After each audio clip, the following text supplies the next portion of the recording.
Igbo bịa na-ene ọnya na-eme nkiri Igbo bịa na-ene ọnya na-eme nkiri Honorable Barrister na-Emeka Ụghaghị nwa nkịta ka ụmụchalụ wee dị ebube nwanne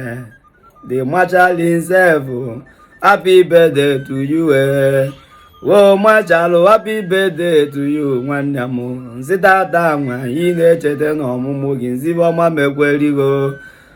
machalụ nwa ibe na-ebe agụ nwa nkịta agụ mụchalụ wee dị ebube nwanne ezigbo ọgwụ aka aka uye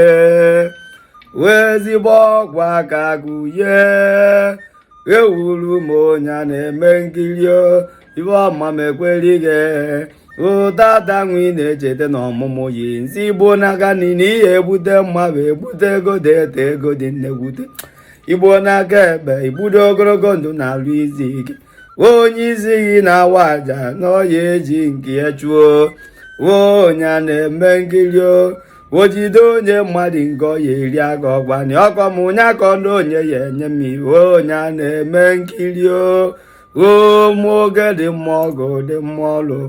onye a na-eme nkiri bụ ụmụ ndị ga ngwa gị okwu asị m na ijebe n'ihe ejeru ịnara na ya analụ maka eje anabụ isi iji n'ugwo onye a na-eme nkiri the capacity leader nwa ibe na ebe agụ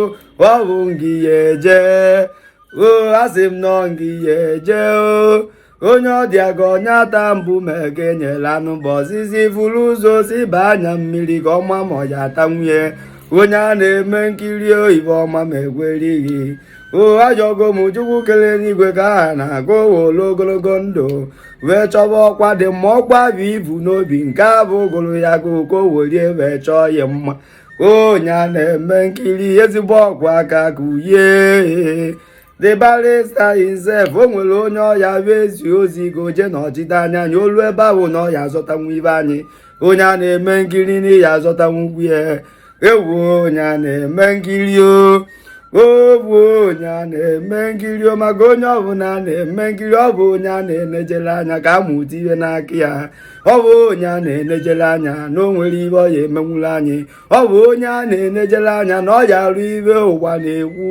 ọ bụ onye a na-enejere anya na ọ ya eme ibe dị mmasịzi na-achọ onye a na-eme nkiri anyị niile atụkwasịgo uche anyị na ebumnobi anyị n'anya gị n'ihu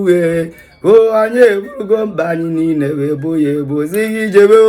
na ịma na ijebe n'ihi egbocha mba anyị niile onye a na-eme nkiri happy birthday to you nwanne m nwanne m nwanne m ibe ọma m ekwerigo